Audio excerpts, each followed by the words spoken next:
वो दादागिरी दिखाना ना मत दिखाइए आप, आपकी बदनामी होगी, आपकी थू थू होगी। जिस तरीके से चीज़ें हो रही हैं महाराष्ट्र में वो बड़ी शर्मनाक है। मुंबई एक ऐसा प्लेस है जहाँ पर सिर्फ मराठी नहीं है। आप अपनी भाषा को लेकर के जिस तरह से वो कर रहे हो ना, जुलूस निकाल लो, थप्पड़ मार रहे हो लोगों को, तुमको रहना तो ये करना, गलत बात है। आज मैंने एक इंस्टाग्राम पे वीडियो देखा, बिहार में कोई शायद बैंक वर्कर है कि कौन है, मराठी है वो आदमी, वहाँ का इंसान उसको बोल रहा है तुम इस स्टेट में हो ना तो तुम भोजपुरी बोलो। Hi, I am Harshita Shukla and you are watching me on Bazooka TV. हाँ,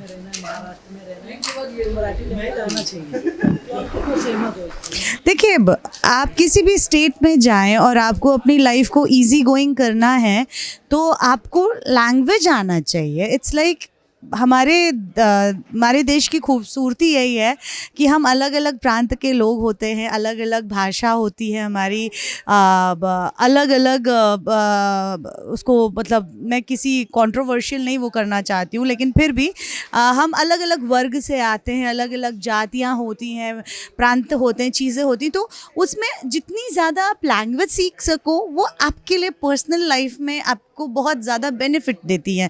लाइक मैं महाराष्ट्र में हूँ, मैं मराठी स्टेट में हूँ, फाइन, अगर मैं सीख जाऊँगी ना वो लैंग्वेज तो मेरे लिए प्लस हो जाएगा। मैं यहाँ पर मैं जब नई नई आई थी, मैं अपना एक्सपीरियंस बताऊँ, मैंने गुजराती लोगों के साथ काम करना शुरू किया था। मेरी शुरुआत मिस्टर परेश रावल के साथ हुई थी। तो वो लोग जब आपस में गुजराती में बात करते थे ना, तो मैं, क्योंकि दोस्ती हो गई थी, तो मैं बोलती थी यार प्लीज़ आप लोग कोड वर्ड लैंग्वेज में बात मत करो, क्योंकि मुझे कुछ समझ में नहीं आता था। बट फिर वो लोग हंसते थे, हर्षिता ये कोड वर्ड लैंग्वेज नहीं, ये गुजराती है। अब वो दौर है, वो वक्त है कि इतने साल उनके साथ रहते हुए, काम करते हुए दोस्ती हो गई है, और वो लोग बात करते तो कहते अब ये लड़की सब समझती है। तो you know this is plus point for me कि मुझे एक नई लैंग्वेज मैं स्टिल बोल नहीं पाती हूँ, but now I can understood कि वो क्या बोल रहे हैं क्या। तो बट जिस तरीके से ये प्रोटेस्ट किया जा रहा है ना, जिस तरीके से चीज़ें हो रही हैं महाराष्ट्र में वो बड़ी शर्मनाक है। वो मेरी समझ से नहीं होनी चाहिए, क्योंकि मुंबई एक ऐसा प्लेस है जहाँ पर सिर्फ मराठी नहीं है। यहाँ पर ना, मैंने जब से आई हूँ, मुझे 13-14 साल हो गए मुंबई में रहते हुए, और टचवुड मैं ब्लेस्ड हूँ कि मुंबई ने मुझे बहुत प्यार से अपनाया है। और यहाँ पे मैंने अलग अलग वर्ग के लोगों को देखा है। साउथ इंडियंस देखे हैं मैंने, मराठी देखे हैं, यहाँ मैंने गुजराती देखे हैं, यूपी वाले देखे हैं, मारवाड़ी देखे हैं, मतलब हर तरह के लोग, फॉरेनर्स देखे हैं, सबको देखा है। तो इट्स लाइक कि आप उस चीज़ को, भाषा का अपना मैसेज आप जो देना चाहते हो ना, सही तरीके से दो, उसको गलत तरीके से मत सबके सामने पेश करो। तो उससे क्या होता है ना कि सामने वाला फिर नहीं, आप ज़्यादा गलत लगते हो। कि आप अपनी भाषा को लेकर के जिस तरह से वो कर रहे हो ना, जुलूस निकाल लो, थप्पड़ मार रहे हो लोगों को, तुमको रहना तो ये करना, गलत बात है। आज मैंने एक इंस्टाग्राम पे वीडियो देखा, बिहार में कोई शायद बैंक वर्कर है कि कौन है, मराठी है वो आदमी, वहाँ का इंसान उसको बोल रहा है तुम इस स्टेट में हो ना तो तुम भोजपुरी बोलो। तो गलत है ना, ये नहीं होना चाहिए। भेदभाव हम इंसान आपस में करते हैं, हमें ऊपर वाला कभी भेदभाव करके नहीं भेजता है।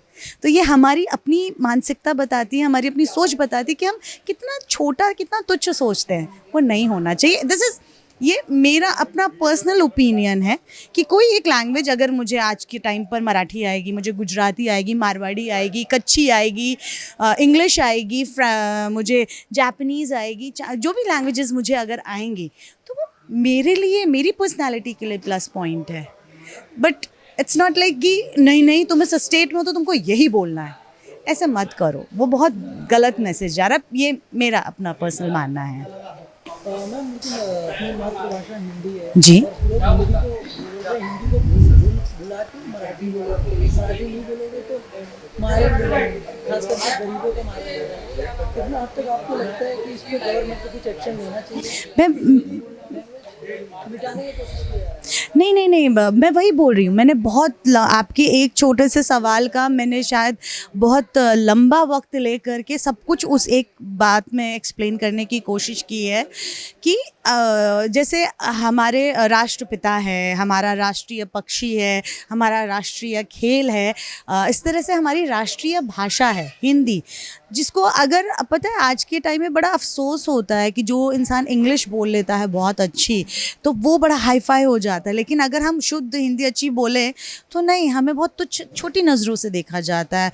इवन अपनी इंडस्ट्री में ऐसा होता है, बहुत गलत बात है। आप आशुतोष राणा जी को सुनिए, आप राजपाल यादव जी को सुनिए, बहुत से ऐसे उम्दा कलाकार हैं हमारे यहाँ, नवाजुद्दीन सिद्दीकी जी को सुन लीजिए, पंकज सर को सुन लीजिए, कि ये सब लोग वो हैं जिन्होंने अपनी लैंग्वेज की वजह से नहीं, अपने काम, अपने हुनर की वजह से लोगों के बीच में तारीफ़ें पाई हैं। और अगर हम ऐसी बात कर रहे हैं तो हमारी जो इंडस्ट्री है जिससे मैं बिलोंग करती हूँ, जो मेरा रिश्ता है मुंबई से इंडस्ट्री के नाते, वो तो हिंदी भाषी ही है ना। हमारे यहाँ हम रीजनल लैंग्वेजेस में भी बनाते हैं, हम उनको रीजनल लैंग्वेजेस बोल देते हैं।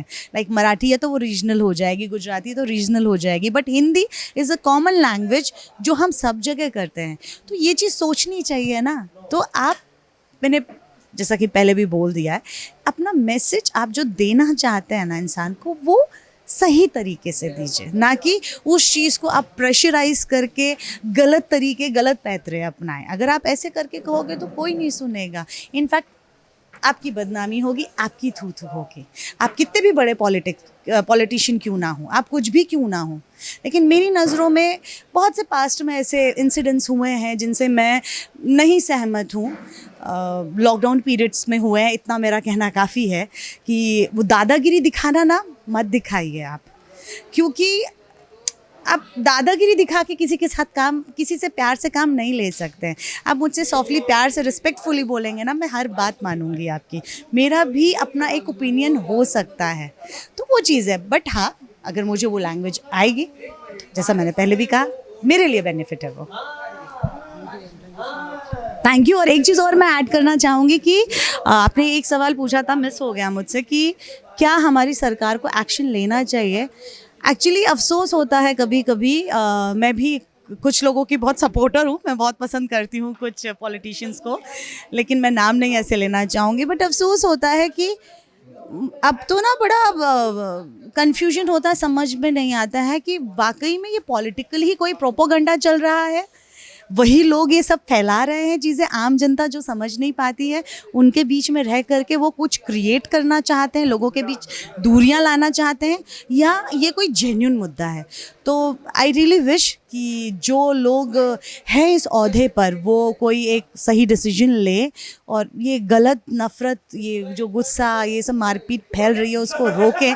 क्योंकि मैं मानती हूँ दिल्ली से ज़्यादा सेफेस्ट प्लेस मुंबई है, लेकिन आज के टाइम पे मुझे ऐसा लग रहा है कि शायद वो सेफ्टी ना धीरे धीरे करके जा रही है वक्त के साथ। सो आई रियली विश कि प्लीज़, मेरा मैसेज पता नहीं किसी को अच्छा लगेगा, किसी को नहीं अच्छा लगेगा, बट ये मेरी ओपिनियन है। मैं फिर से बोल रही हूँ कि प्लीज़ प्यार से रहिए, अच्छे से रहिए। Thank you so much.